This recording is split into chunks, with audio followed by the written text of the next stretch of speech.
Então, agora nós vamos entrar na nossa parte mais conceitual, né? Parte mais operativa aqui, do que significa, como opera, né, o nosso Observatório do Patrimônio Cultural do Sudeste. Bem, nós conversamos aqui inicialmente, né, assim, em que nós formamos uma rede, né? Então, uma rede de pesquisadores. Temos algumas pesquisadoras aqui do Observatório, Nina Vittar, Ana Carolina Nascimento, aqui estamos aqui Sabrina de Nola, Guga Monteiro, que faz a parte toda do web designer, né, do portal e das artes, essas artes lindas aqui do nosso observatório. Professora Bianca Rian, né, que é professora aqui da Unirio, do Memória Social e também parceira aqui do nosso observatório, e Ilha Borges, que é, já falei anteriormente, mestre em Memória Social e bolsista de apoio técnico pela FAPESP, então vem trabalhando aqui com a gente toda essa parte de técnica, mas além de técnica, ela é uma pesquisadora. Então nós fizemos, por exemplo, a página do Cerro, que foi a última página que nós fizemos. Nós temos funcionado assim com páginas, a gente, não sei se pode falar, patrimônios observados. Então, temos aqui os patrimônios: capoeira, congado, dança de salão, fandango, caiçara, folia de reis em Valença, jongo do Sudeste, literatura de cordel, ofício das baianas de Acarajé. Por que aparece assim, né? Por exemplo, folia de reis em Valença. Porque a Folia de Reis de Valença é uma tese de doutorado de uma aluna nossa, Marluce Magno. Então, ela estudou a Folia de Reis em Valença, né? Claro que no Sudeste, a Folia de Reis é muito mais ampla que só Valença, né? Mas a pesquisa dela é a Folia de Reis em Valença. Então, nós partimos assim, do observador, né? Do pesquisador, aquele campo de pesquisa que incluiu o trabalho do pesquisador. Mas esse trabalho vai se ampliando. Então, por exemplo, depois eu participei de uma banca de uma moça lá em São Paulo, a Rafaela Goulart, que estudou a Folia de Reis em São Paulo. Aí eu convidei: você não quer participar, fazer a sua página Folia de Reis em São Paulo? Então, agora temos mais uma pesquisadora na rede, que é da Folia de Reis em São Paulo. Então, a gente vai ampliando a rede a partir de pesquisas consistentes, sólidas. E é muito importante, assim, porque nós apresentamos em cada página uma visão mais qualificada desse bem cultural, dessa manifestação cultural, né? Então, quando a gente fala, por exemplo, o jongo, você tem muita coisa, você entra no YouTube e tem um monte de coisa sobre jongo. Mas aquela página, ela passou pelo crivo de uma pesquisadora, aliás, foram duas que fizeram, a Marta Abreu, a professora Marta Abreu e a professora Elaine Monteiro, da UF. Então, elas fizeram uma seleção, assim, olha, dos vídeos que existem, esses aqui são os mais expressivos, porque tem as lideranças mais importantes. Essa bibliografia, elas fazem uma seleção de referências bibliográficas. Então, se você quiser conhecer o jongo, por exemplo, você vai... aqui, ó, estou dizendo o jongo, né? Bota lá embaixo, lá no final, assim que eu vou mostrar. Depois a gente mostra cada parte dessa. Mas lá no final, dessa parte da bibliografia que eu estava falando, aqui, depois a gente...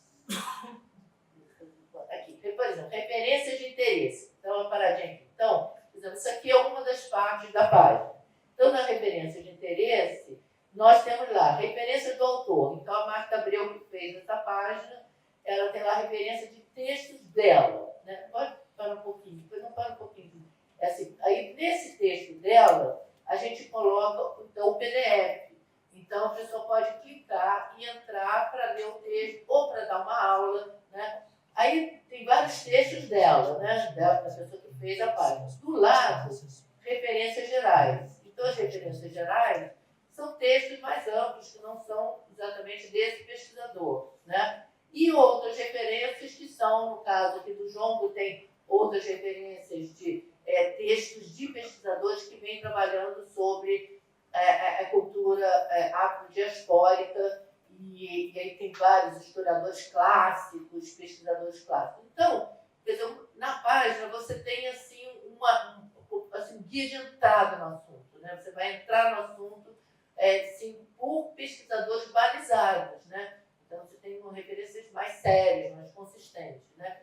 Mas, além disso, se você puder voltar lá no início, Júlia, porque eu já aproveito e já falo um pouquinho a partir dessa página. Infelizmente, a Marta Abreu, que é uma grande parceira, assim, ela está visitando a filha dela fora do país e tal, não pôde estar com a gente, mas ela... Então, por exemplo, aqui na página, a primeira parte, a gente faz assim, nosso encontro com a pesquisa. Então, o pesquisador conta como é que ele começou a se interessar por aquele tema. Porque isso, quando a gente está trabalhando na pós-graduação ou na graduação, por exemplo, o aluno fala assim, vou fazer um TCC. Como é que eu faço?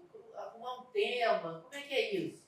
Então, eu acho interessante você ouvir histórias de outros pesquisadores. Né? Fala assim, eu encontrei a pesquisa, estou olhando aqui para a Nina Midar, que pesquisou as baianas do Acarajé, e ela contou na página dela, ela fala assim, olha, eu não tinha referências de acarajé, de baianas de acarajé, mas assim, de repente me interessou e eu lembro que ela falou assim, eu comecei a seguir as baianas na rua, comecei a seguir, achei interessante, e aí, aqui, a partir dali, ela conheceu e começou a pesquisar o assunto, mas então cada um tem uma história, né? Assim, por que você se interessa por um certo assunto, né? São histórias muito singulares, né? E isso é interessante porque estimula também o aluno, porque às vezes o aluno acha que para ele fazer uma pesquisa ele tem que já ter lido todos os livros sobre aquilo e tal. Não, às vezes você encontrou um tema assim por acaso, né? Então, tem essa parte que a pessoa conta um pouco da sua história, dessa relação do pesquisador com o tema, e faz um pouco um resumo, né, desse trabalho. Por exemplo, no caso aqui da Marta Abreu, eu achei muito interessante porque ela é uma historiadora, né, diferente, por exemplo, da Nina, que é antropóloga, eu sou antropóloga, da Carolina Nascimento, também é antropóloga. Então, a Marta tinha um trabalho assim, com a questão da afrodiaspórica lá no século XVI. Né? Ela vinha trabalhando historicamente. E aí ela diz assim, que um dia ela chega no Quilombo São José e encontra ali, vê o jongo, vê aquelas manifestações, e ela fala assim, nossa, mas é igualzinho aquilo que eu lia nos cronistas lá, nos pesquisadores daquela época, né? Das crônicas, né? Os livros clássicos. Assim, então ela ficou assim, entusiasmada, assim, falando assim, como é que isso se manteve, né? Como é que foi se mantendo essa cultura? E aí ela se interessou para estudar também o contemporâneo, porque ela trabalhava só no passado. Então, essas histórias de pesquisa, elas são interessantes para a gente também dialogar com os autores, né? Porque não basta ler o que ele escreveu, mas também entender de que lugar ele está falando, né? Qual é o ponto de vista daquele pesquisador. Bem, então aqui tem essa parte, aí pode andar mais um pouquinho, Júlia, por favor. Aí entra aqui, ó, dá uma paradinha, textos de destaque. Aí nesses textos de destaque, a gente pede para o pesquisador colocar um texto pequeno, assim, que seja assim, a primeira leitura sobre aquele tema. Né? Então, aqui ela botou um texto, a Elaine Monteiro, que é parceira dela nesse trabalho, dela, e depois um outro da Marta Abreu e a Hebe Matos. A Hebe Matos também é uma historiadora, também boas as redes, né, que a gente vai tecendo, né, com outros pesquisadores. Né? Enfim, e aí foi colocando os textos que ela achava mais interessantes. Aí ela colocou uma parte aqui que eu acho muito importante, que é o plano de salvaguarda do jongo no Sudeste. Por quê? Aí eu acho que entra um outro ponto. A maior parte desses patrimônios que vocês vão ver aqui estudados, eles ou foram inventariados pelo IPAM, por exemplo, o jongo, ele foi inventariado, ele ainda não está registrado como patrimônio, mas ele já tem um inventário sobre patrimônio, que foi o patrimônio cultural do Brasil. Depois de inventariado, passa-se por um processo que é o registro, que ele ganha uma carta, assim, tornou-se patrimônio cultural do Brasil. Atualmente, esse trabalho vem incluindo muitos pesquisadores. Então, para que um patrimônio, quer dizer, uma manifestação cultural se torne patrimônio imaterial, é necessário todo um trabalho de pesquisa. Então, esses pesquisadores que pesquisam na universidade, eles muitas vezes também são os pesquisadores que fazem os inventários e esse trabalho de registro junto aos órgãos, as agências de governo, né? Por isso que, inclusive, amanhã nós vamos ter uma mesa, que é uma mesa com agências governamentais. Vai estar aqui o IPHAN, o INEPAC e o Instituto Rio Patrimônio da Humanidade. E a gente vai conversar sobre os papéis desses vários órgãos de patrimônio em relação ao patrimônio do Rio de Janeiro, né? Então, a gente tem eu acho que esse campo de manifestações culturais, né, ele hoje, assim, principalmente por conta da política do imaterial, ele tem também esse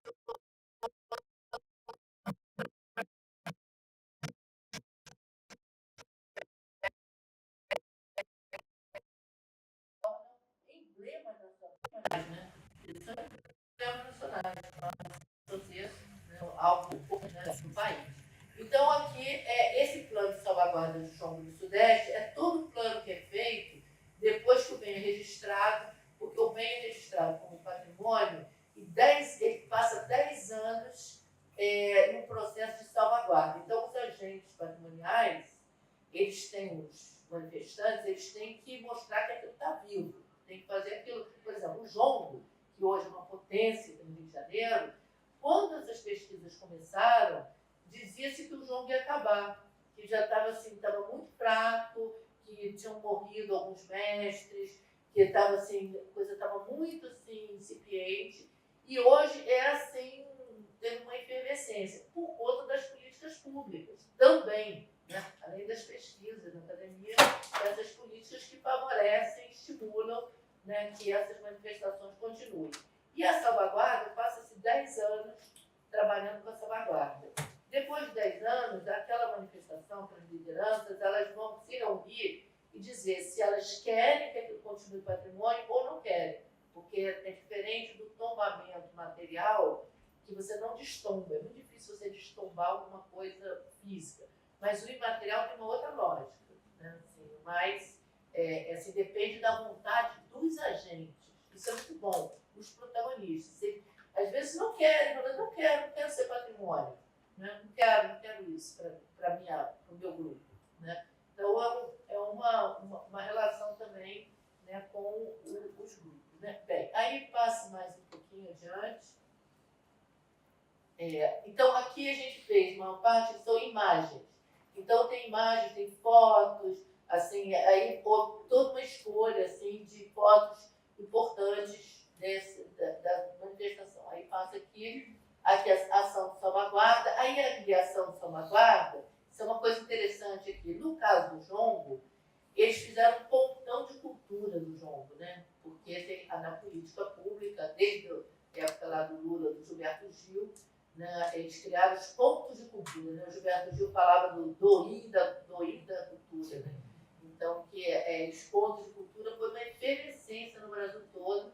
E hoje os pontos de cultura voltaram, a política dos pontos de cultura. E o jongo tem, então, um pontão de cultura que era sediado na UF, agora acho que houve uma mudança e tal, mas eles têm. E o ponto de cultura é uma reunião de vários grupos de jongo. Né? Então, uma coisa de ampliação dessas ações. Bem, aí a gente tem uma parte que é a cartografia cultural. Né? Essa parte da cartografia é uma parte muito importante quando a gente estuda essas manifestações culturais, porque as cartografias, os mapas, não são mapas que possam ser feitos institucionalmente. Né? O mapa do jongo é um mapa que precisa ser feito por eles. São eles que dizem assim, por onde caminha o jongo, onde que tem, onde que não tem. Então, assim, esse estudo de cartografias populares, que eles chamam de método da cartografia social, hoje vem sendo muito utilizado, principalmente pelos antropólogos, né? Que, assim, não só, mas assim, de ir na comunidade e falar, vamos fazer o seu mapa. Qual é o seu mapa? Onde você caminha? Qual é o mapa dessa manifestação? Que é diferente do mapa do IBGE, né? É o mapa daquele grupo. Então, aqui a gente colocou a distribuição regional dos territórios jongueiros. Aí tem um jeito que clica lá, entra e tal, para onde tem jongo, né? E aí a gente fala também da questão do Sudeste. Por que Sudeste? Né? Porque Porque, primeiro, a gente pensou, vamos fazer um trabalho ligado a pesquisas que são realizadas aqui na universidade, começamos aqui na Unirio, que grande parte trabalha com Rio de Janeiro, trabalha aqui próximo, né? Assim, a gente tem essa... Quer dizer, claro que tem muitas exceções, mas a gente está nesse território, né? E a gente começou a perceber que algumas dessas manifestações culturais, elas têm essa relação com, assim, por exemplo, no caso do Jongo, é Minas, Rio, São Paulo, Espírito Santo. Inclusive, o próprio IFAM utiliza essa categoria Sudeste como operativa no caso do Jongo. O registro foi o Jongo do Sudeste, né? A Folia de Reis também tem esse desenho, né? Então, a gente está, inclusive, a gente vem discutindo, né, depois de Sabrina pode falar mais sobre isso, que é um debate interessante aqui, que muitas vezes nós pensamos assim, falam assim, o Sudeste é muito rico. Quando você vai pedir financiamento para o CNPq, para a CAPES, assim, fala assim, olha, o Sudeste só vai ganhar 5%. Aí o pessoal lá assim, Nordeste pode ganhar 20%, Amazônia 30%, assim, da distribuição das verbas, né? E aí, assim, claro, existem diferenças regionais que têm que ser equacionadas, né? Quer dizer, por exemplo, a Amazônia tem muito mais precariedade, né, em termos de universidade do que Rio de Janeiro e São Paulo, que foi o início das universidades, tudo isso, né? Então, claro que tem uma lógica, isso tem uma lógica importante, política. Mas, por outro lado, assim, a gente acaba ficando com uma pecha, assim, o Sudeste é rico. O Sudeste é rico, o Sudeste não precisa de nada, né? Tinha até aquele Gregório do Vivier, eles fizeram um programa que era assim, o sudestino conversando com o nordestino. E aí fala um pouco desses preconceitos, né? O sudestino, você vive na praia, é um rico, milionário. Aí o outro, não, o nordestino... Aí a gente tem esse estereótipo, né? O nordestino é de um jeito, o sudestino é do outro e tal. E ele faz esse programa, assim, eu achei interessante, porque tem uma coisa, assim, jocosa, né? Mas a gente começou a conversar sobre o Sudeste profundo, né? A gente está trabalhando com o Sudeste profundo. A gente não está trabalhando com a Faria Lima, né? A gente está trabalhando com, né, com a USP, né, modelo USP e tal. A gente está trabalhando com Folia de Reis, a Folia de Reis, que é uma manifestação assim, de serventes, empregadas domésticas, pessoas assim, muito simples, né? E no interior, ali, Valença, interior do estado. No interior do estado do Rio de Janeiro tem lugares assim que tem altos índices de pobreza, né? Japeri, assim, nos lugares assim que você tem muitos problemas graves, né? De situação econômica e tal. Então, eu acho que a gente tem que sair dessas categorias muito chapadas, né? E a gente começou a pensar um pouco nisso e a questão do Sudeste é apenas um recorte que a gente não consegue dar conta de tudo, né? A gente não consegue dar conta do Brasil inteiro, de tudo que a gente gostaria, né? Mas a gente está problematizando também essa categoria que eu acho que é importante. Bem, vamos passar aqui. Aqui, bem, aí a gente botou um que é o calendário, quando e onde. Porque isso também é uma curiosidade. Por exemplo, você está aqui na universidade e você quer saber assim, eu gostaria de conhecer o jongo. Como é que você faz para conhecer um jongo, né? Então, assim, o calendário ele ajuda assim, quais são os dias das festas, onde que tem a festa, onde tem um encontro, onde tem, assim, para a pessoa se mapear e, se quiser conhecer, ela vai ter o caminho das pedras, né? Então, e também porque a maior parte das manifestações de cultura popular seguem calendários religiosos. Por exemplo, a gente convidou um mestre de fandango caiçara, que é um dos que vai participar aqui. E aí as meninas aqui, a Sabrina aí, conversaram com ele, olha, você traz sua viola, vamos tocar. Ele falou assim, não posso, porque está na quaresma. No tempo da quaresma, a gente guarda os instrumentos em reverência aos mestres. Né? Então, é assim, né? Assim, tem um outro tempo, uma outra maneira de se relacionar com a vida, né? Então, não é um show, não é um espetáculo. Não. Por exemplo, o pessoal do jongo mesmo, né? E da Folia de Reis, às vezes a prefeitura chega e fala assim, faz uma dancinha aqui, vamos se apresentar. E eles ficam assim, o pessoal da Folia de Reis, então, assim, Valença, assim, eles ficam revoltados. Porque aquilo não é uma dancinha, né? Não é uma brincadeira.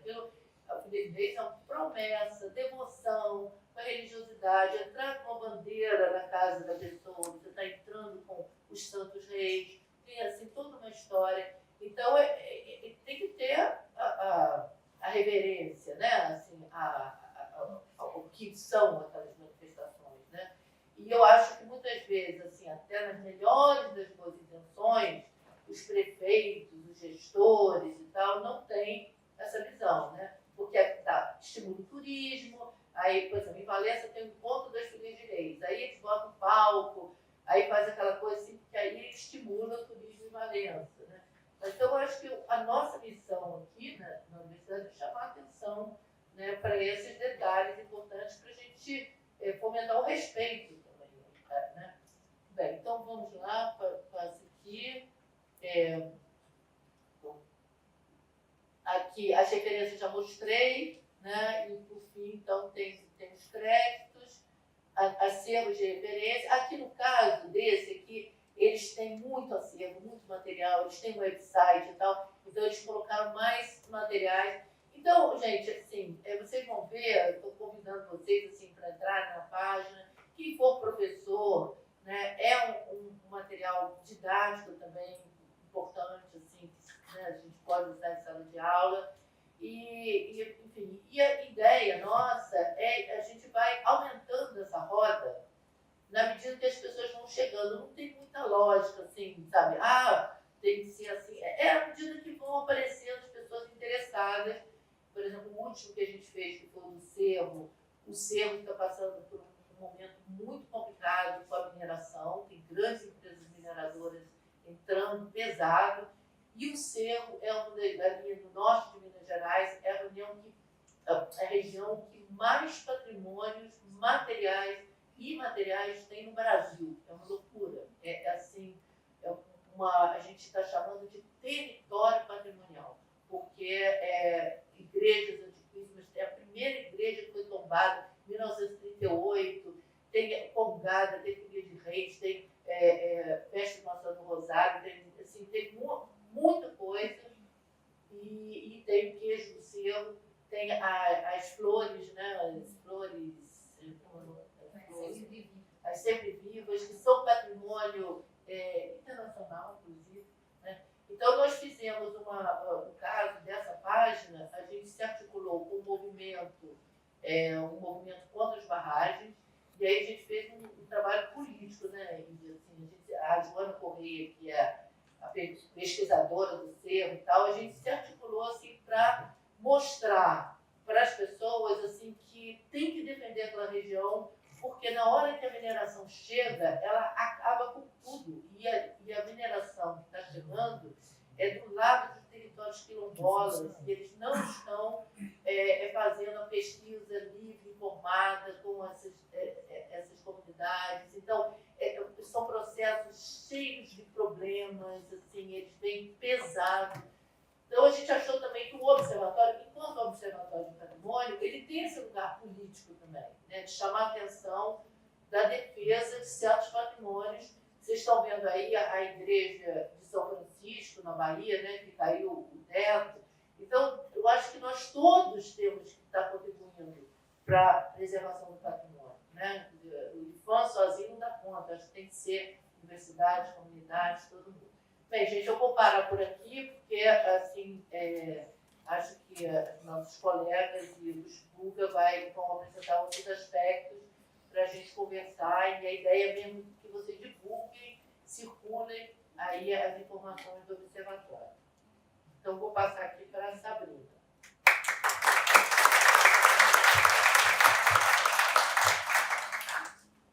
Obrigada, Regina.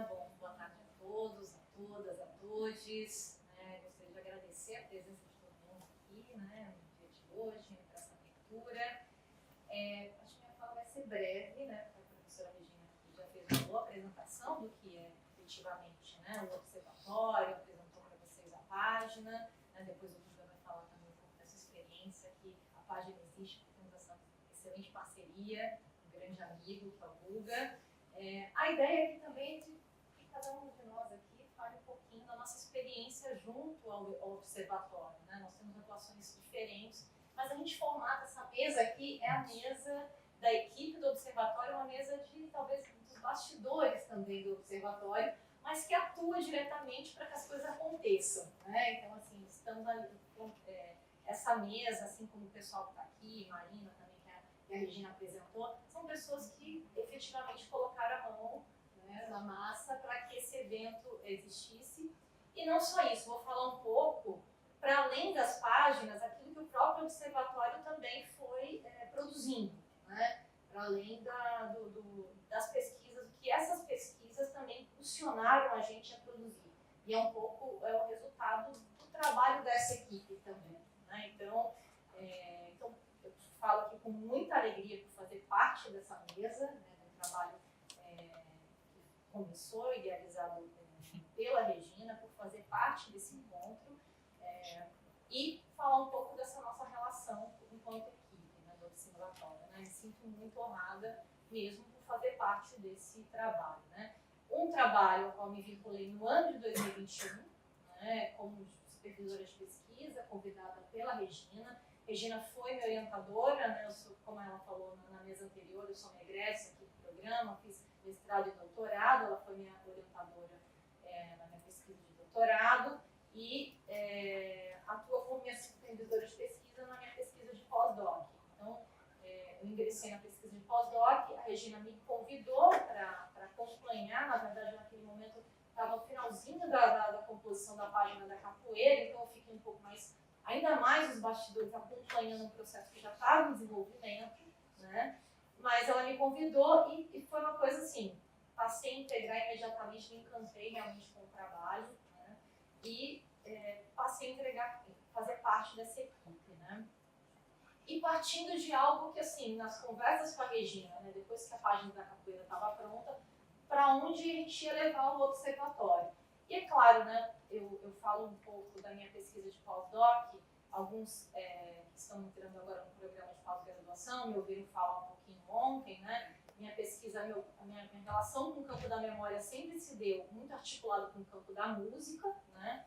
Então eu comecei a puxar um pouco dos trabalhos que a Regina já estava ali apresentando para mim. Eu falei, olha, pode ser interessante para mim começar a acompanhar esses trabalhos mais vinculados com o campo da música. E sempre numa articulação com algo interessante que a minha tese já havia, na verdade, né, trazido, mas não de forma tão intensa, algo que explodiu, na verdade, durante a pandemia, de forma ainda mais intensa para o plano da cultura, que é aqueles processos de digitalização ou que a gente chama de uma digitalidade da cultura. Né? Então, se articulava muito bem com aquilo que eu já queria. Né?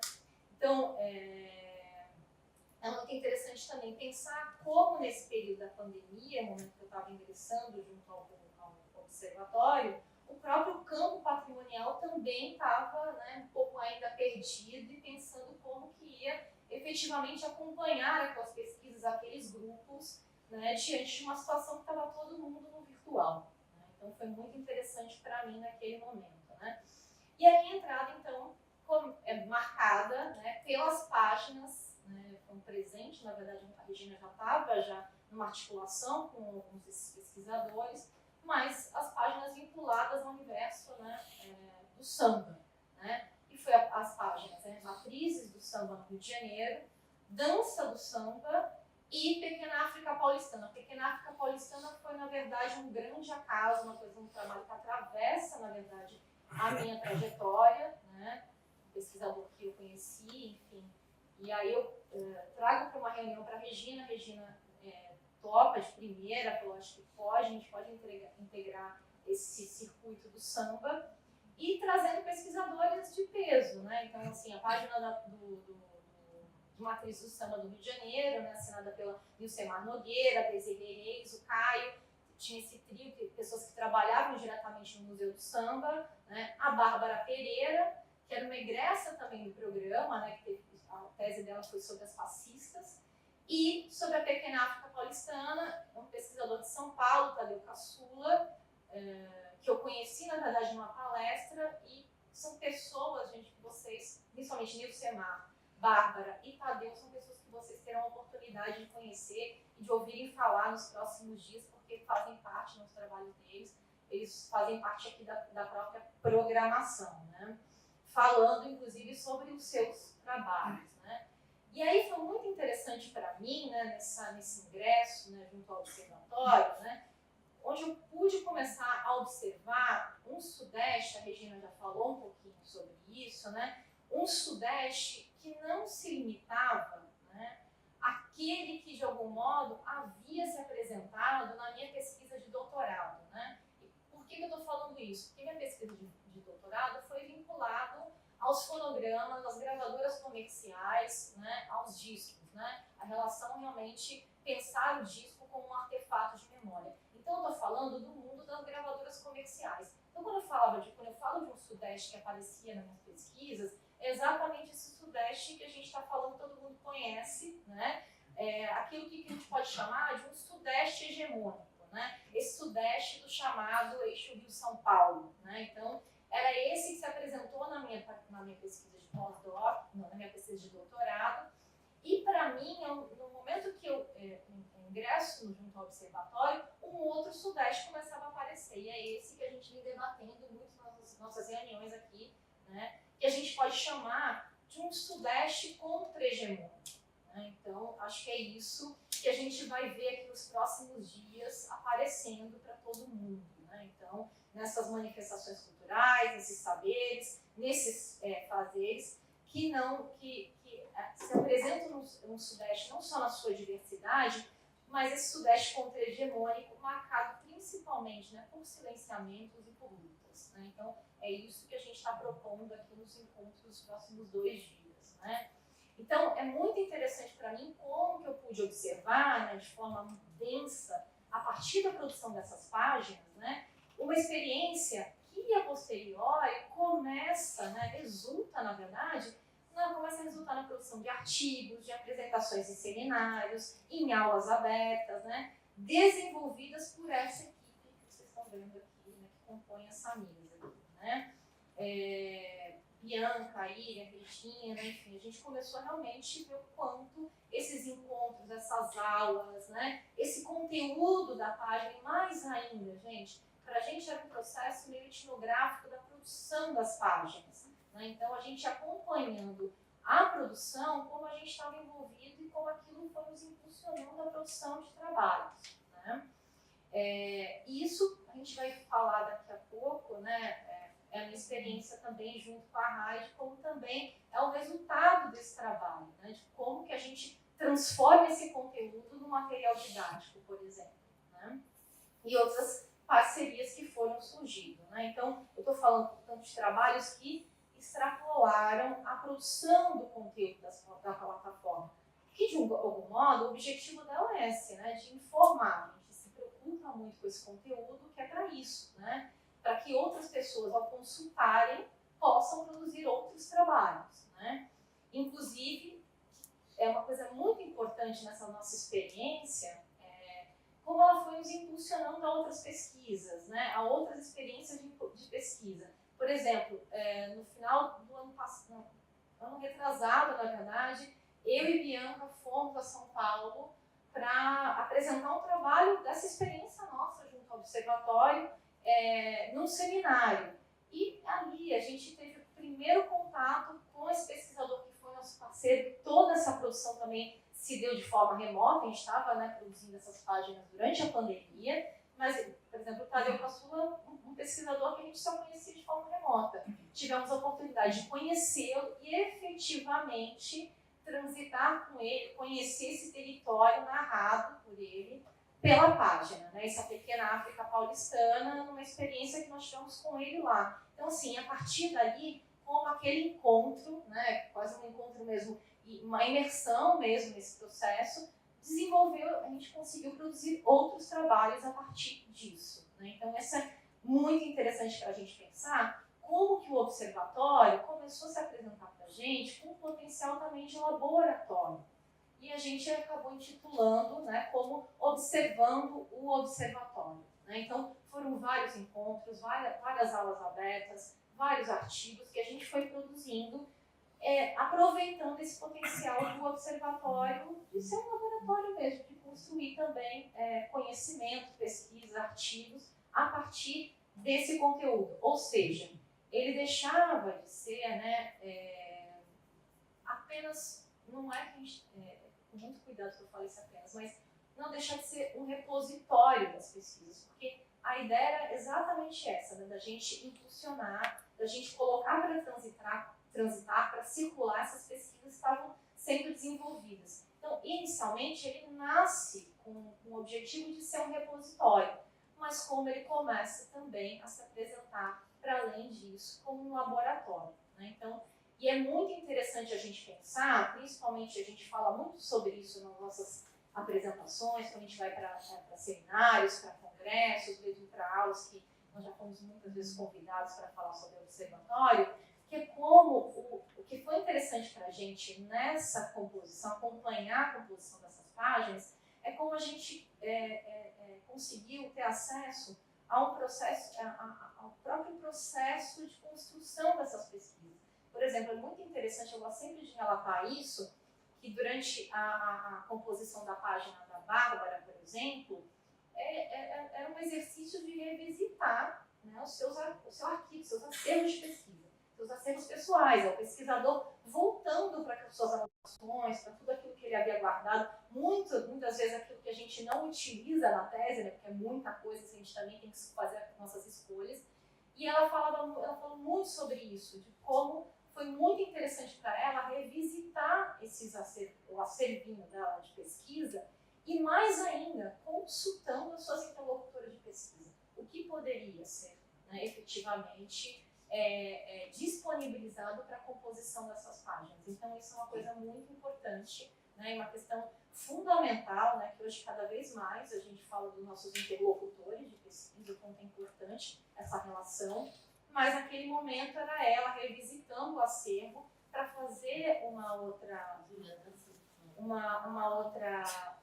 revisitar esse acervo para a composição dessa página e mais ainda numa interlocução direta com as suas interlocutoras de pesquisa, né, com essas passistas que foram fundamentais para a construção daquele trabalho, né? Então, é muito importante a gente falar sobre isso.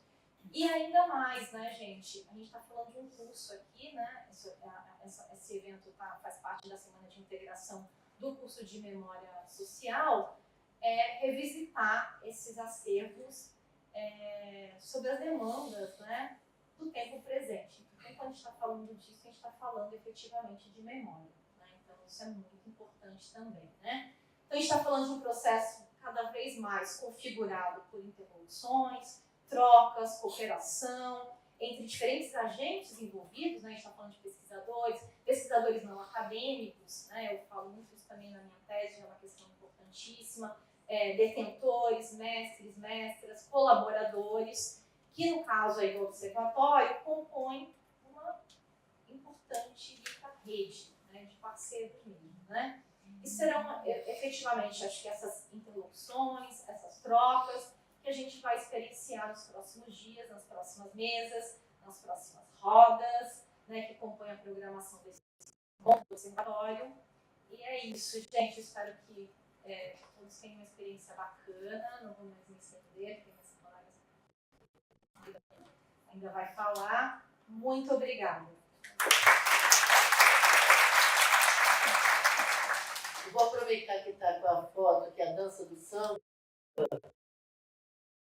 Por exemplo, uma descoberta incrível assim, que a Bárbara fez assim, é sobre os sapatos das passistas, né?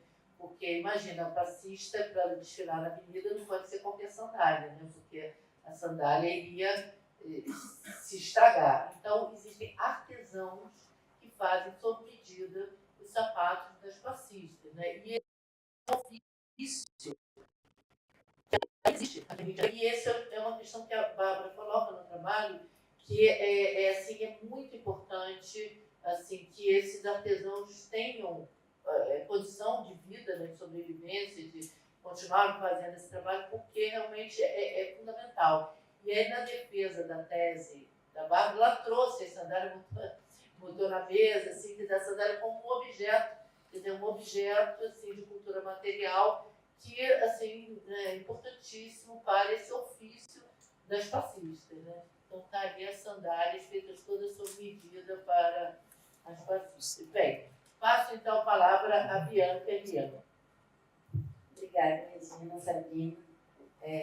Boa tarde, pessoal. Antes de tudo, queria dar as boas-vindas novamente, né, aos ingressantes aí do programa de pós-graduação em Memória Social. Já nos conhecemos, mas espero que as atividades aqui estejam ecoando, né? A gente vai continuar conversando ao longo dessa semana. E estamos as boas-vindas também a todas as pessoas aqui presentes, nossos alunos há mais tempo, os parceiros da rede do Observatório, nossos colegas de universidade, a equipe do PPGMS, que está aqui presente também, Lucas, Dani, Ercília. Ercília está aqui, não sei se ela já foi. Ah, está aqui. Maria Amália, professora que a Regina já apresentou.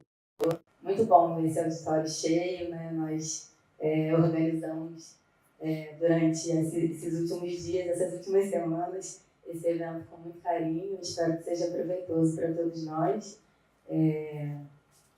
A Regina já me apresentou, eu já me apresentei algumas vezes também. Eu sou a Bianca, para quem ainda não me conhece.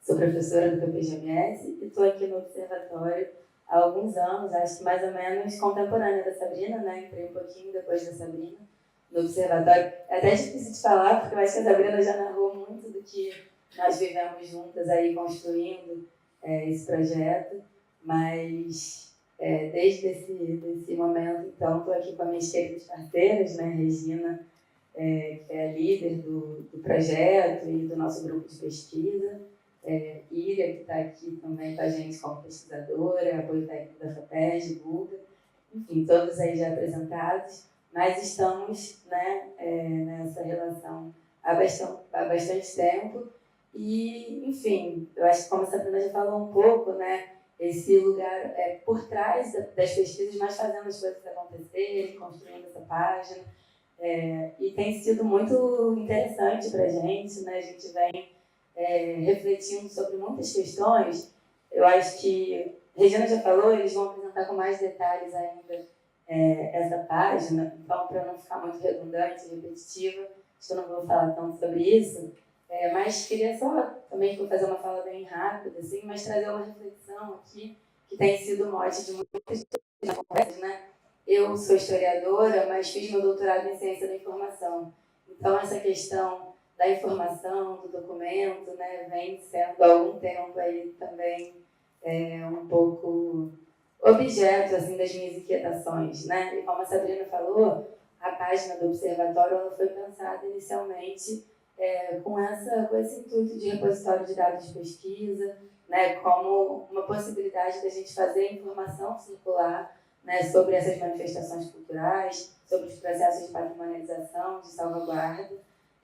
Mas a gente foi observando no processo, né, que para além disso, para além desse objetivo informacional imediato, né, que a página vem cumprindo, o que de mais forte talvez esse projeto carregue seja realmente a grande construção afetiva, né, essa grande rede de relações, as relações humanas que vão se estabelecendo em torno, né, dessa plataforma, que eu acho que a gente vem pensando menos como plataforma e mais como ferramenta mesmo, né? Pensando a partir dos processos, a partir de tudo que vem por baixo, né, ali desse objeto que não está encerrado, né? A gente pensa às vezes no documento como algo que está encerrado, que está fechado, e a gente vem pensando justamente nas possibilidades de extrapolar, né, qualquer tipo de enquadramento. Então é isso, né, que eu acho que a gente também vem pensando como reflexão e como pesquisa, e é um pouco do que vocês vão ver ao longo desses dias, nesse encontro, com todas as pessoas convidadas para estarem aqui, para falarem um pouquinho da experiência com a rede. Como esse aqui também, como é uma aula, né, faz parte aqui, o evento, esse encontro faz parte da nossa Semana de Integração do Memória, eu anotei um trechinho que acho que tem tudo a ver com isso, de um autor que, apesar, né, de ter escrito na sua produção tão concentrada lá no início do século passado, é um autor que ainda figura em todos os programas praticamente, né, das disciplinas de Memória Social 1, Memória Social 2, que é muito lido, muito debatido por nós aqui no Memória, que é o Walter Benjamin, né, e pensando nessa perspectiva entre a informação e a memória, eu anotei um trechinho do texto dele, muito conhecido, né, acho que a maioria de vocês conhece, é o narrador Considerações sobre a obra de Nikolai Leskov. Eu vou só achar aqui o trecho, que eu já me perdi na cola. Mas, enfim, ele diz assim, a cada manhã recebemos notícias de todo mundo, e, no entanto, somos pobres em histórias surpreendentes. A razão é que os fatos já nos chegam acompanhados de explicações. Em outras palavras, quase nada do que acontece está a serviço da narrativa, e quase tudo está a serviço da informação, né? Então, o Benjamin ele constrói uma posição declarada entre o que seria a informação e a narrativa, né? Justamente pensando ali naquele momento a informação de uma perspectiva desencantada, né? A informação que já chega cheia de explicações, orientada por esse tempo flash, o tempo do progresso, que segue adiante, que não olha para trás, né? E, em contraponto, ele traz essa ideia de narrativa permeada pelas memórias, pelos encontros afetivos, né? O encontro de gerações que, de alguma maneira, sedimentam, né? Esses territórios aí que a gente tem discutido e vai discutir aqui também durante esses dias, né? Então, acho que essa imagem, o Benjamin tem essa categoria também das imagens dialéticas, né? Apesar de trazer, em algum momento, essa visão desencantada e pessimista, ele também nos ensina que a história está sempre em aberto, né? A história ela pode ser surpreendente sempre, trazendo esse relâmpago, né? Trazendo a discussão do novo. E eu acho que é isso que a gente acredita quando aposta nesse projeto, né? Nas pessoas que constroem, que estão juntos com a gente na rede, né? E que vão fazendo com que né, a gente possa continuar debatendo as culturas populares, as manifestações populares, respeitando e abrindo ainda mais, né, esses debates, pensando nas políticas públicas. Então é um pouco isso, né? Eu trago essa imagem do Benjamin aí, essa ideia de relâmpago que ilumina caminhos, né? Espero que vocês aproveitem, que vocês visitem as páginas aí do Observatório, que vocês aproveitem esse encontro, sobretudo aos ingressantes, né? Se aproximem, né? O projeto está aberto, como disse a Regina, a gente não tem muita regra, a gente vai somando forças, vai construindo junto, então espero que vocês possam se juntar a esse coletivo. É isso, gente, obrigada. Vou passar aqui a palavra para ele. Oi, gente, boa tarde. Vou fazer uma fala muito breve também, porque eu acho que as colegas já falaram muito bem sobre o que é o projeto, sobre o que é o observatório. E também queria ressaltar que esse portal, esse repositório, ele é só uma parte, né, do nosso trabalho. E acho que mais do que um portal, ele é um lugar de encontros, né? E, então, desde que eu entrei no observatório, que foi em 2022, né, foi um pouco tempo depois da Sabrina.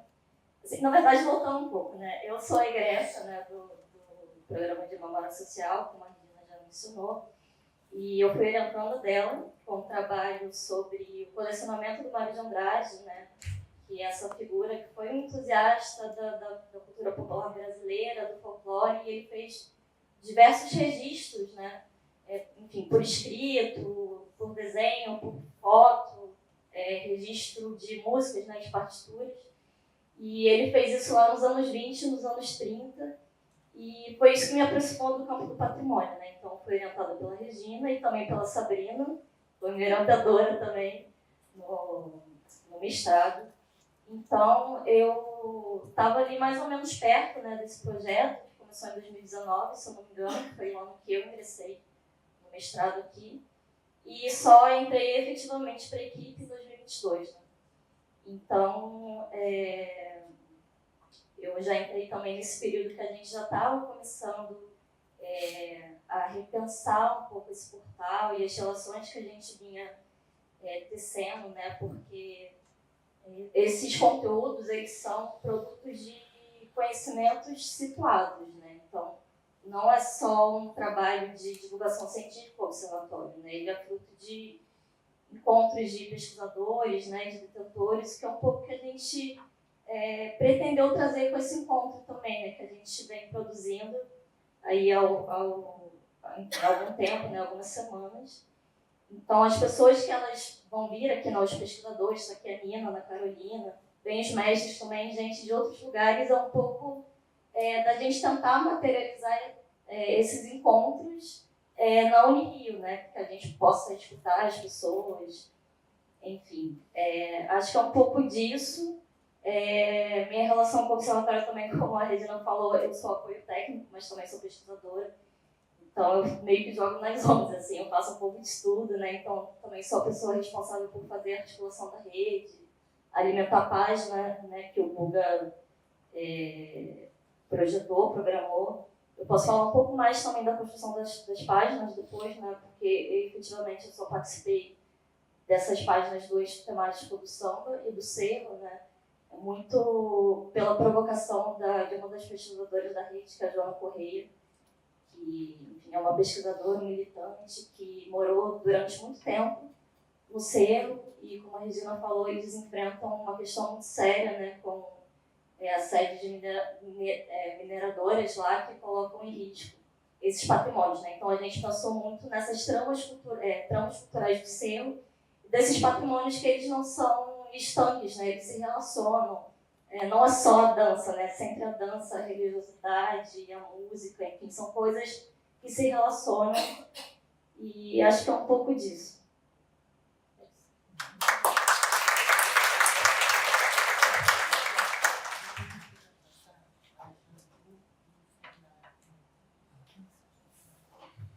Boa tarde, prazer estar aqui com vocês hoje. Estou muito feliz, muito satisfeito, né, em ver como esse projeto evoluiu ao longo desses 5 anos. Né?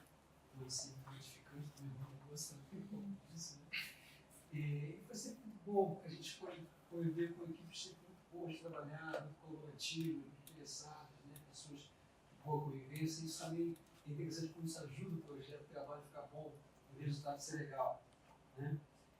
E, assim, desde o começo, quando a gente se incorporou no projeto, a gente já vive uma experiência boa da Regina, que era do Museu do Rio, que foi também um projeto que teve um resultado muito bacana, né? Teve muitos estudos, né? Até hoje ainda fica pegando, sempre a questão de falta de recursos, para continuar a conseguir atualizar, mas, assim, foi um projeto bacana, que também deu muita satisfação. E quando a Regina me falou dessa ideia de fazer um observatório, estava já aí no meio dessa ideia, tinha essa coisa, né, do encontro de pesquisadores, detetores, né, trazer, né, esse material das pesquisas. E estava um pouco, desde o começo, mas estava um pouco no DNA do projeto, a ideia de você trazer essa perspectiva meio autoral, né, do pesquisador, tanto que não entra só a pesquisa, mas entra o pesquisador falando no vídeo, entra a questão da relação do pesquisador com o próprio processo da pesquisa, né? Isso vinha junto também, né, essa coisa de publicizar as coisas, né?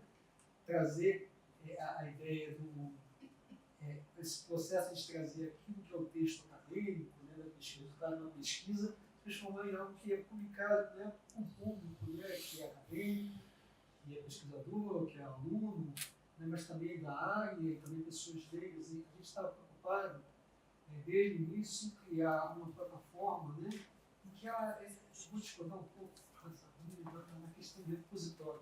A criação tem um olhar meio crítico em relação sobre ser um mero repositório ou ser realmente uma plataforma de publicar as coisas, de dar visibilidade às coisas. Né?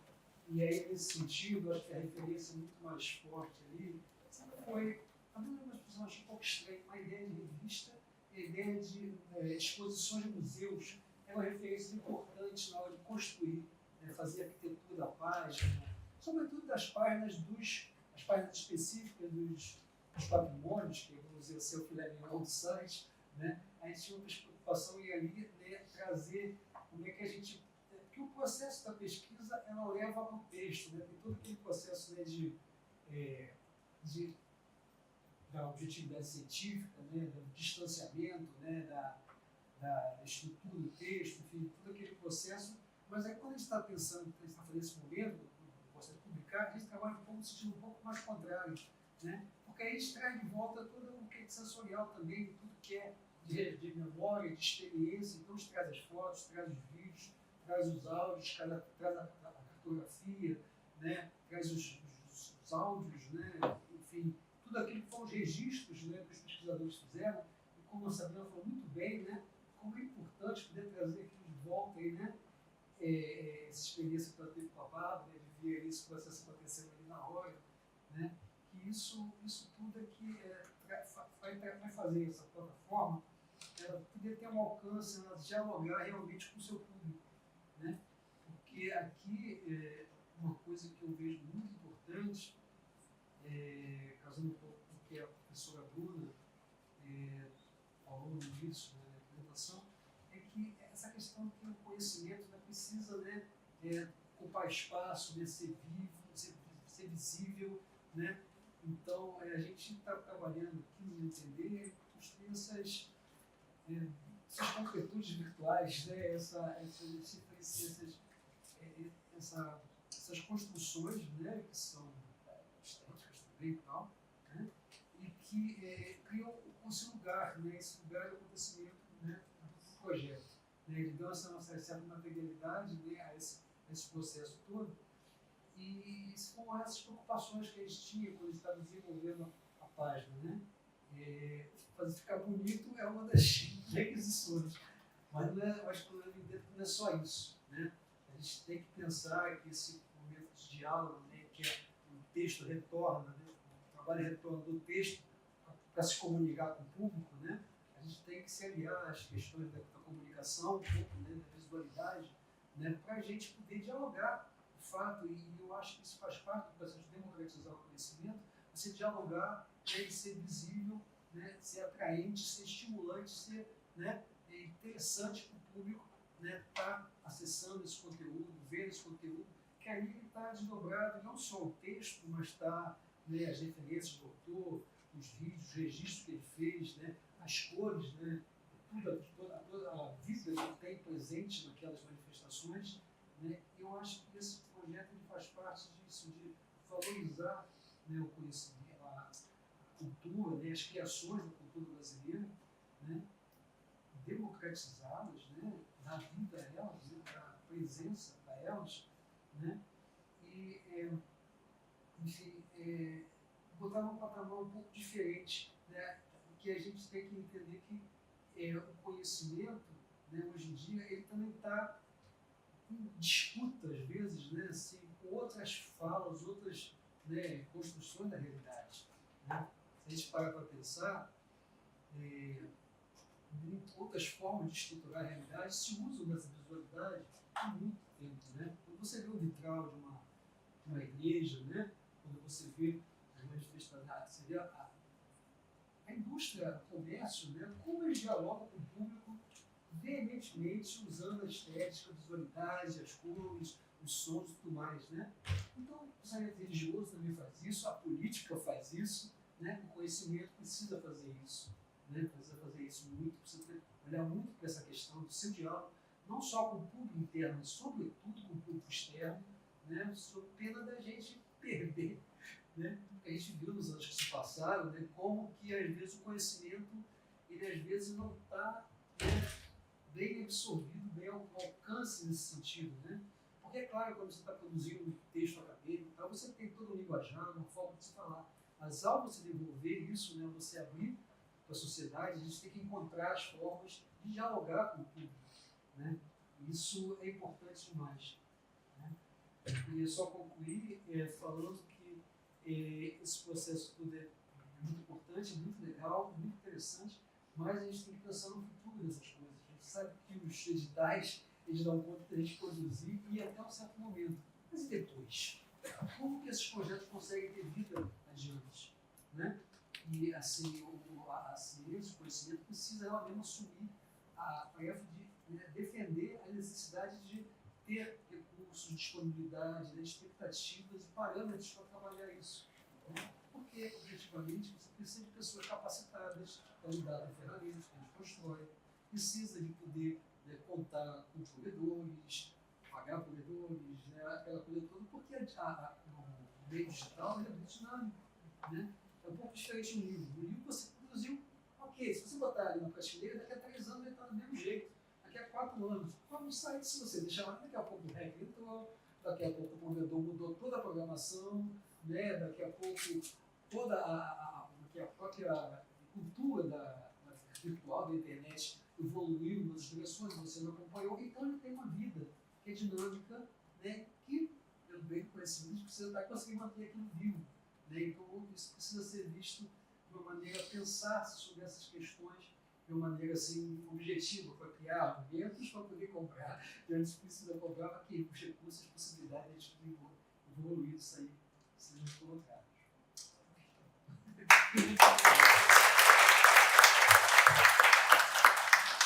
O Guga tocou numa questão central, né? Que essa, assim, nós temos, eu estou aqui assim, também quero citar aqui a Maria Amália, porque esse projeto começou, nós duas, né, Maria Amália? Nós sentamos porque o que acontece? O professor da pós-graduação, se ele não fizer projeto, né, ele não tem como trabalhar, né? Porque a gente fica querendo fazer um monte de coisa, mas o que a gente tem na universidade? Né? A gente tem nosso salário, claro que já é uma grande coisa do professor numa universidade pública, né? Tem salário, que no mundo de terceirizados, no mundo de uberização da economia já é algo positivo, né? Você tem um lugar para vir, para dar aula e tal, mas nós não temos recursos para fazer as pesquisas, né? Então a gente quer fazer, mas a gente precisa ter financiamento para pesquisa. E aí nós, aqui na universidade, nós temos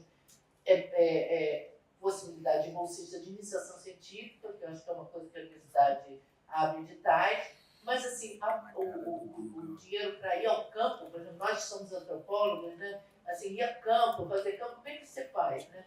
Então, assim, a gente tem feito, né, assim, e é um trabalho insano, né? Maria Amália é uma das campeãs, aí, Daniele também, assim, de recursos de editais, né? Então, você entra no edital da FAPESD, da CAPES, do CNPq, e aí eu falei, Maria Amália, vamos fazer aqui tem aqui da FAPESD e tal, não sei o quê, e nós entramos, fica virando noite, a gente vira noite, porque tem que fazer orçamento, tem que fazer as planilhas, tem assim, e aí você tem que pegar e fazer pesquisa, assim, então vou botar no orçamento HD, quanto custa um HD, tem que botar um orçamento do HD e tal, coisas que a gente não foi formado para fazer, né? Então, assim, foi assim, a parceria com a Maria Amália, aquela coisa de gente conseguimos aprovar, né?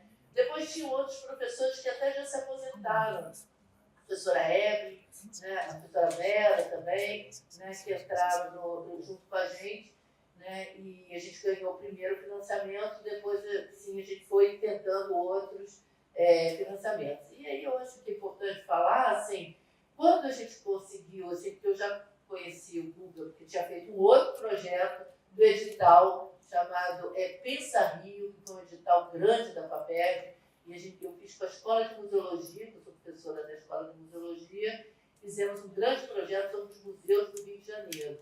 Um projeto em que nós passamos assim, alguns anos assim, visitando museus com os alunos da museologia. Aqui na Unirio a gente tinha van motorista, então a gente saía às sextas-feiras com um grupo, visitava os museus no fim de semana, depois voltava no domingo, né, pernoitava nos lugares, e criamos um site que é museusdorio.com.br, que é um site que agora a gente estou tentando financiamento para atualizar, porque já está desatualizado. Mas aí, quando a gente foi fazer essa parceria, o Guga falou assim, olha, tem que ter um provedor, tem que pagar o provedor, tem que ter não sei o que e tal. Aí eu fiquei pensando, bem, como é que eu vou fazer isso? E aí, na época, isso já é mais antigo, esse projeto, o Pensa Rio, foi em 2007, a Unirio era muito precária com a história de internet. Tinha um departamento, que ainda tem, mas agora está melhor um pouquinho, que era o departamento tecnológico, de TIC e tal, que nada funcionava, sabe? Assim, nada funcionava, tinha uns sites horrorosos, umas coisas assim. Aí eu falei, eu não vou fazer esse esforço todo para botar o meu trabalho num negócio desse, que daqui a pouco, olha, teve um dia que veio uma professora do teatro, uma professora, ela tinha um trabalho incrível de teatro popular do Rio de Janeiro, uma pesquisa enorme e tal, e ela tinha feito um site. E tinha colocado esse site que ela tinha feito dentro desse provedor da Unirio, coordenado por esse departamento. Um dia eu vejo a professora professora enlouquecida, que tinha tudo saído do ar, tudo se perdido, porque eles tinham mudado a história do sei lá o quê, a tecnologia, a programação, e eles tinham esquecido do projeto dela, porque ela tinha se aposentado. E aí esqueceram dela. E aí ela falou, eu perdi tudo. E tal, cadê meu trabalho? Inclusive, nessa época, a Unirio conseguiu, a FINEP, teve um edital, não sei o quê, e conseguiram os provedores, umas coisas gigantes aqui para trazer, porque ia tornar a Unirio assim, a mais tecnológica das tecnológicas, não sei o quê. E aí chegou aquelas coisas todas, ninguém sabia mexer nos equipamentos. Aí a professora, tinha uma professora da música, a Marta Uchoa, que ela era até decana do Centro de Letras e Artes na época, e ela chegou e resolveu fazer um convênio, ela queria fazer um convênio, uma articulação com um grupo de jovens técnicos de informática e tal, assim, uma empresa privada, para mexer naquilo, para ajudar a universidade e tal. Aí, quando ela foi tentar fazer o negócio, disseram que não podia, porque a universidade era pública, não podia fazer esse convênio, não podia ter, não podia. Ela falou assim, gente, não vamos ficar com esses equipamentos gigantes aqui, que a gente não sabe mexer, e a gente não pode contratar. Não pode. O que aconteceu? Os equipamentos foram deteriorando, foram subutilizados, né, porque a gente emperrou na máquina pública e não podia fazer. Assim, essa professora ficou tão desgostosa que ela se aposentou e falou assim, sabe, poxa, consegui isso tudo. Quer dizer, você vê, dinheiro público que chega na universidade e às vezes a universidade não tem como fazer aquilo funcionar, né? Aí a gente tem vários exemplos, tem um exemplo das telas, como é que é? Telas inteligentes. Chegou um gestor aí que resolveu comprar telas inteligentes para todas as salas. Era uma coisa assim, uma tela que teoricamente seria assim, não sei, você pegava fazia com o computador, não sei, só que ninguém sabia mexer na tela inteligente. Então a tela inteligente virava um lugar para você usar mesmo o pilô de apagador, porque de tela inteligente ninguém sabia mexer. Então, essas coisas na universidade tem muito, porque muitas vezes chegam coisas porque um gestor lá do Ministério da Educação resolveu fazer uma grande licitação e comprar, não sei, coisa e tal, distribui. E aí chega na ponta que você não tem quem receba. Bem, só estou contando essas histórias meio de desgraça, porque quando o Guga falou, eu falei assim, olha só, eu não vou botar meu site na Unirio, eu vou pagar o provedor.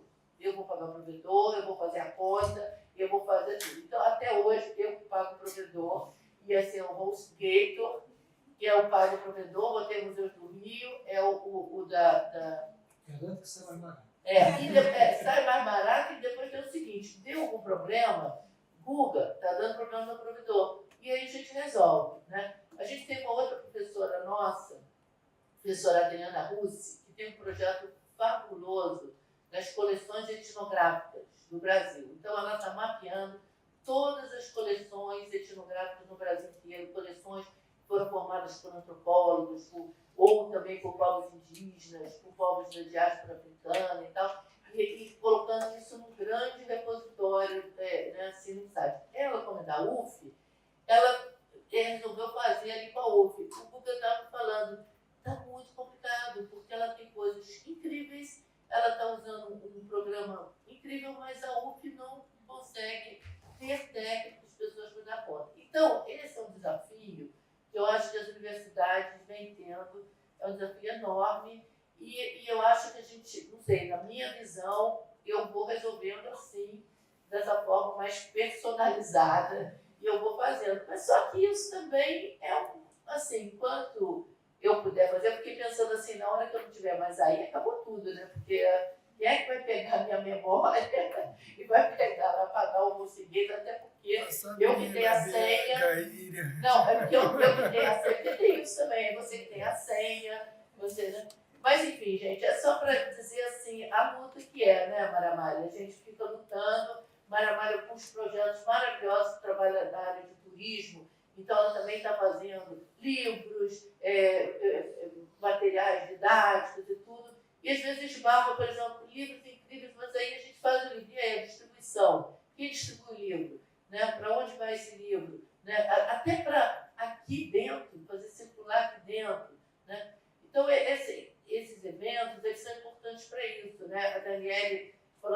fazer uma banquinha com os nossos livros. Tem muitos livros que a gente publicou, assim, que às vezes as pessoas não sabem, né? Estão lá no armário. Então, no evento, você coloca os livros, as pessoas veem, né? Então, a gente acaba tendo que ter esse trabalho também de estar presente no serviço público, né? Assim, com a nossa força, né? Assim, e nosso lado empreendedor, né? Assim, acho que é importante. Bem, gente, assim, eu queria só citar, assim, por fim, que nós fizemos um site para o encontro, né? Então, temos o site para o encontro, que tem toda a programação, mas tem algo também muito importante para quem for ficar os 3 dias, que é aqui, embora nós estejamos num lugar lindo do Brasil, né? Que é Praia Vermelha, né? Turístico, tudo isso, aqui é muito complicado, assim, para se alimentar, para andar e tal, porque nós não temos muito, assim, os restaurantes perto. A universidade tem um bandejão que é muito bom e tudo, mas tem muita gente, então fica uma fila muito grande. Então a Marina, que é nossa produtora, né, ela fez um levantamento de restaurantes aqui perto para que vocês possam, assim, escolher e tal, tá ali no portal, tá? Então acho que isso é importante. E a programação também toda ali para vocês escolherem o que vocês quiserem fazer, né? Bem, nós vamos seguir com a programação, né, com o lançamento do livro de Sabrina e da Heidi, e depois nós vamos nos deslocar ali para o CLA, na tenda da música, que vai ter então a apresentação que nós vamos participar, né, do coletivo Matuba, com as danças que a professora Juliana amanhã vai nos oferecer, tá? Então, eu não sei se aí fica a critério de vocês, assim, se vocês quiserem fazer alguma pergunta, né, assim, para a gente, assim, talvez algumas perguntas, e depois a gente passaria para o lançamento da nossa cartilha, que é o nosso mais novo produto maravilhoso, a Heidi está ali, né? Eu queria saber, assim, se há perguntas, se queriam fazer um bloco de perguntas. Aceita-se filiação ao observatório? Há uma lista de novas filiações, porque eu sou candidato. Se não der, abramos uma. Maravilha. Olha, fantástico. Fantástico. Eu sabia que seria bom, mas me surpreendeu. O vídeo inicial é fantástico. O João Nogueira, Zé Cat, fecha com o chorinho de onda, Ernesto Nazaré. Quem foi que fez esse vídeo? Parabéns. Parabéns. É uma coisa impressionante aquele vídeo. Dá o tom da entrada. Diz, olha, chegamos. É realmente muito bom. Nossa. Que bacana. A gente vai ter ocasião de conversar mais, assim, não sei se alguém tem alguma dúvida, alguma pergunta.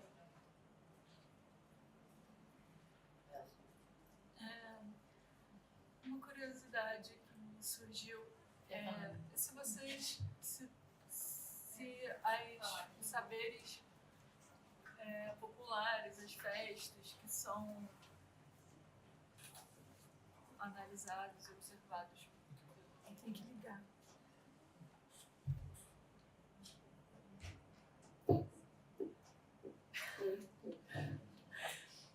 Então, eu queria saber se todos esses saberes observados, né, se são vinculados necessariamente a alguma pesquisa de alguém ou do Programa de Memória Social ou de outros programas aqui do Unirio, ou se foram formas de expressão cultural que vocês escolheram antes, né, dessa vinculação nessas linguagens, expressões culturais com pesquisas mesmo.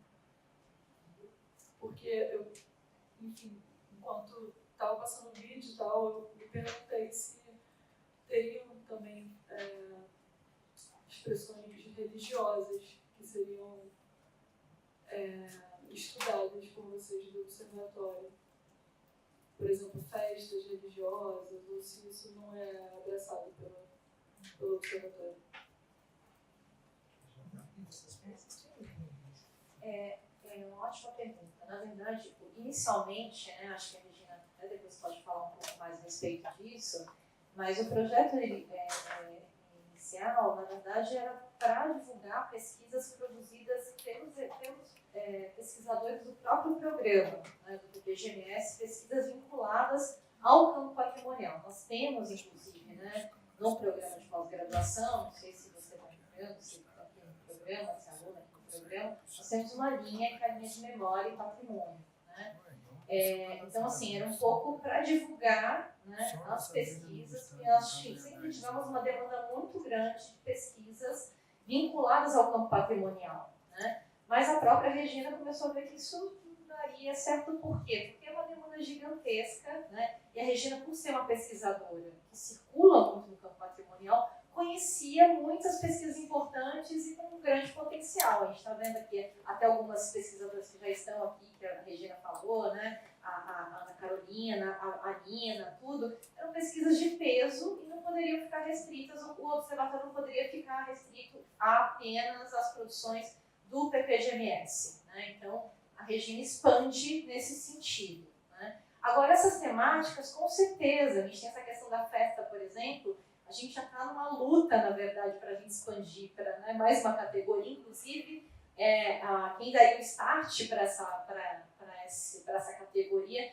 seria, inclusive, uma egressa aqui do programa, que foi orientada pela Regina, que é uma colega querida, que é a Renata Oliveira, que fez uma pesquisa, a pesquisa de doutorado dela foi sobre as festas de Santo Antônio, na Baixada Fluminense, né? Ela faz um paralelo, inclusive, com a festa em Lisboa, porque o Santo Antônio é tanto um padroeiro de Lisboa quanto de Duque de Caxias, então ela acompanha e faz esse paralelo, e seria essa pesquisa que daria o start para essa nova categoria, vamos dizer assim, do site. Então, a gente começou pensando um pouco, né, a ideia inicial foi de divulgar esses trabalhos que estavam sendo produzidos pelo PPGMS, né, da linha de memória e patrimônio, mas é isso, a própria forma como a Regina sempre circulou, não daria para o observatório ficar restrito às produções aqui. Mas em tese, ela está sempre vinculada a uma pesquisa acadêmica. Né? Então, as páginas elas surgem quando o Google até me cutuca, que não é repositório e tal, mas ela está sempre conectada com uma pesquisa, né? Em sua maioria, resultado de pesquisa de doutorado, né? De teses. Né? Dois comentários. Nesse sentido, a Renata já foi em contato com a Renata, ela está propriamente também produzindo um portal que a temática vai ser festas religiosas, né? Justamente ela da Única, lá de Sena, né, que é o laboratório que a gente trabalha. Então, a proposta é produzir um projeto, né, um portal, em que a temática é tratar das festas em Caxias, no Iguaçu, em Lopes, enfim, e expandir para a Baixada Fluminense como um todo. Né? Só como vocês a questão do repositório ou não, assim, é um repositório também. Também, isso né? aí, tá certo. Mas a intenção é que tentando diferenciar um pouco de quando você tem uma mera biblioteca de conteúdos. Não, está ali para exibição, para ser visto, né, querendo ser visto, a perspectiva é um pouco diferente. Né? Não colocar no meio estático, mas dinâmica dentro de uma lógica de visualidade. Eu queria só fazer um comentário, assim, que nessas tecnologias, as tecnologias elas têm que se comunicar e a gente tem que usar uma profusão delas, né? Quer dizer, não basta só ter um portal. Nós temos a conta no Instagram, que a gente ativa, assim, e a Ilha faz várias postagens, a gente tentou aí, né, fazer vários postzinhos chamando e tal, também dialogando, né? E a gente tem o YouTube do Observatório. Estamos inaugurando hoje a transmissão online do Observatório. Ficamos ontem, eu e o Pedro fechamos o Rio Sul, ontem, às 11 horas da noite, comprando linhas de telefone, porque eu coloquei também na minha conta agora tem não sei quantos mil linhas de telefone, que a gente fez para fazer com 3 câmeras e para ter uma internet que funcionasse aqui, independentemente da internet da Unirio, se não funcionasse. Então a gente foi lá, comprou e montou essa estrutura com os equipamentos, com recursos da FAPERJ, né, que eles dão de equipamento, mas a gente está super feliz de estar transmitindo pela primeira vez no YouTube. Estamos fazendo isso. Né? E no Instagram a gente já tem feito. Né? Então, eu acho que essas várias mídias, né? Porque o livro é também uma mídia, né? Assim, né? Mas a gente pode usar outras mídias. Né? Então, acho que é isso que o Observatório está tentando fazer, que eu acho que dá para fazer com muitas das pesquisas maravilhosas que a gente tem no Memória. Né? E essa interdisciplinaridade, né, Daniela, assim, por exemplo, toda a área de subjetividade, né, que tem uma linha de pesquisa incrível, né? Então, que ele poderia reproduzir isso que a gente faz aqui com o patrimônio nas outras linhas também, né? Subjetividade, a questão do espaço, a questão da linguagem, né? Eu acho que tem muita potencialidade, mas, assim, com vontade de fazer, né? Porque não é, assim... E acho também, assim, porque o que acontece é que as instituições públicas, elas são muito lentas, né? E a tecnologia avança muito rápido. Então, a gente, por exemplo, quando começou a fazer esses projetos com a PERG, a gente comprou esse equipamento, aí a universidade tem aquele negócio do tombamento do equipamento. Aí você tem que colocar no livro do tombo lá, não sei o quê, num lugar que você tem que anotar, porque assim, aquilo você comprou com o dinheiro da FAPERG, então isso vira uma coisa da instituição.